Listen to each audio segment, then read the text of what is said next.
Good morning, everyone. This is Miss Fraser again. I'm doing a follow-up again. We're talking about some Michigan history here, and we're going to talk about this week the British and Pontiac, Chief Pontiac, and we're going to build up to a potential attack on Fort Detroit here in Michigan. So, again, last week I talked about the French that were in Michigan and how eventually the British came in and pushed the French out.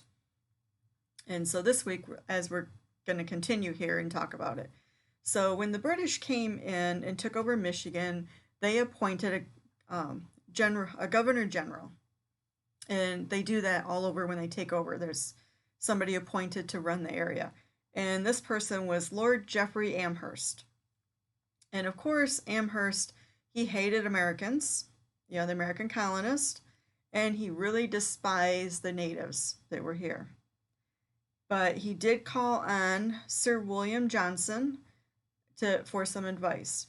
Sir William was a big fur trader up in the New York area, and he had lived with the natives, he had worked with them, he had done a lot with them, and there was a lot of trust between the natives and himself.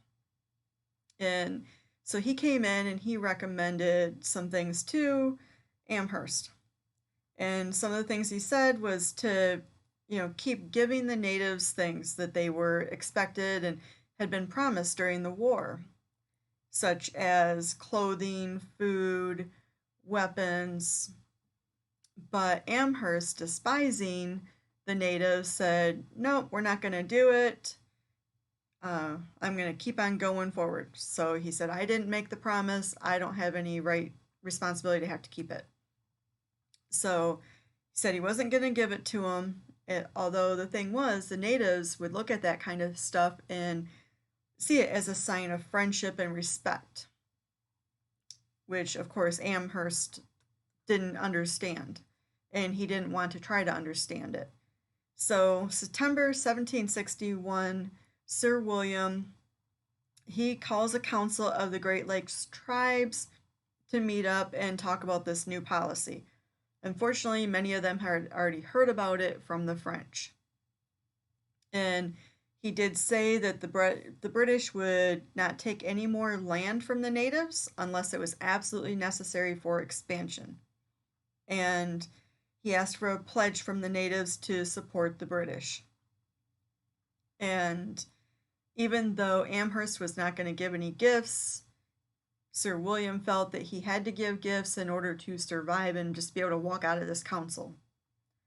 As you guys have heard and understand through other classes, the natives get pretty violent and can be.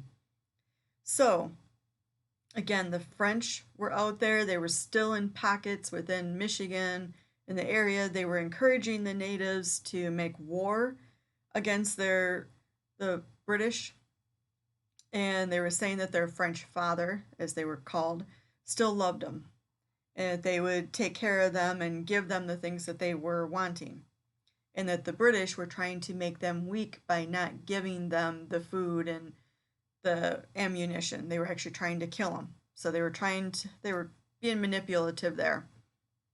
So in the early spring of 1763, there was a Native American that came from the East Coast. They called him the Delaware Prophet. And he started to preach to the natives and get them all roused up for war. And eventually an Ottawa tribe chief named Pontiac, so that's where Pontiac came from, was from this Ottawa tribe. He took over as the major war chief in the whole area.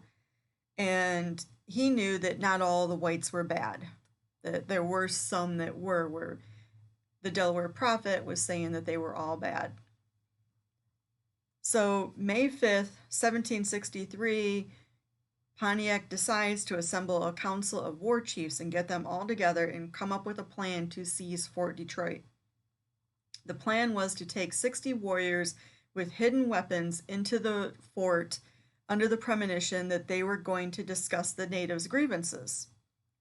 And Major Gladwin was the commander of the fort at the time. So, and eventually Pontiac was going to give a signal. The warriors were going to pull out their weapons and attack and kill everyone within the fort. So on May 6th, Gladwin had heard about the plan. So he had to come up with several plans of his own of what to do and how to counteract if something was going to happen or when it was going to happen. So his major plan that he decided to go with was, I'm just going to let it happen. I'm going to have him come in, but I'm going to fortify the fort and make it look like we're really prepared. So Pontiac came in. He noticed that there were more soldiers, and he asked if they were always prepared. And Gladwin said, and I have this in quotes from my notes, good Indians like you, Pontiac, have nothing to fear, but we're always prepared for enemy Indians. So that was a quote that would have come from Gladwin that I had within my notes, as I said. And with this statement, Pontiac knew that Gladwin had already heard of his plan, knew of his plan. So Pontiac just went ahead with talking about the grievances and decided not to actually attack the fort that day. So he did not give the signal because he knew it was going to be a losing battle, a guaranteed losing battle for him.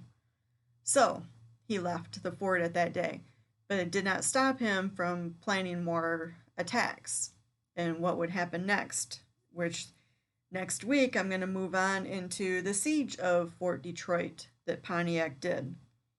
And then we'll cover some other attacks that were successful that the Indians did on other Michigan forts. So again, I hope everybody is well and doing good, and I hope this was a good information for you.